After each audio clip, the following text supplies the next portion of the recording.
In a recent discussion a few days ago, when I was learning a few more things about confirmation bias, I realized that confirmation bias affects the lives of lawyers as well in two ways.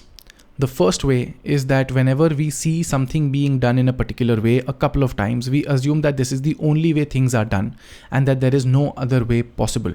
I have been a victim of this myself, where after seeing things being done in a particular way, certain kinds of relief being granted and certain kinds of relief being not granted, I assume that this is the way things are supposed to be done and no other way is possible.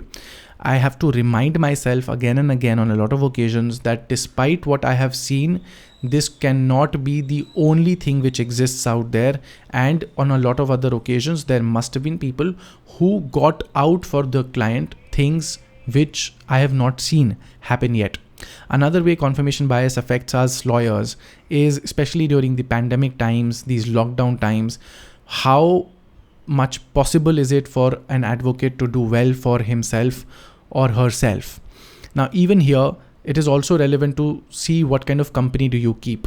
If you are, keeping the company of lawyers who are not able to do very well, but more importantly, who keep lamenting the fact that nothing is happening, nothing good is coming out, and this is how things are going to be for the foreseeable future. Guess what is going to happen? Confirmation bias will jump in, and you will also feel, despite having the talent, despite having resources, despite having clients coming in, that the world is a very bad place right now. We are all going to complete waste and there is nothing that can be done. A very valuable lesson that came out of this for me, out of this discussion for me with this person that I was having, was that confirmation bias is a very, very strong force of human mind. You cannot avoid it.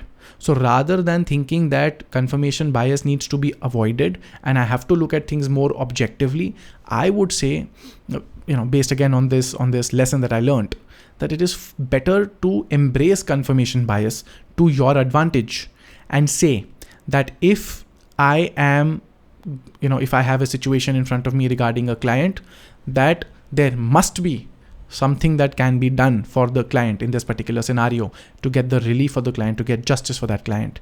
And in the second scenario, you must tell yourself and you must look for instances where lawyers are doing well for themselves, and you look at that and you take inspiration and you tell yourself that it is very possible, it is very easy to do well for yourself professionally as a lawyer, even in these times, irrespective of what times. It is easy to do this. The more you embrace confirmation bias to your own advantage, the better it is.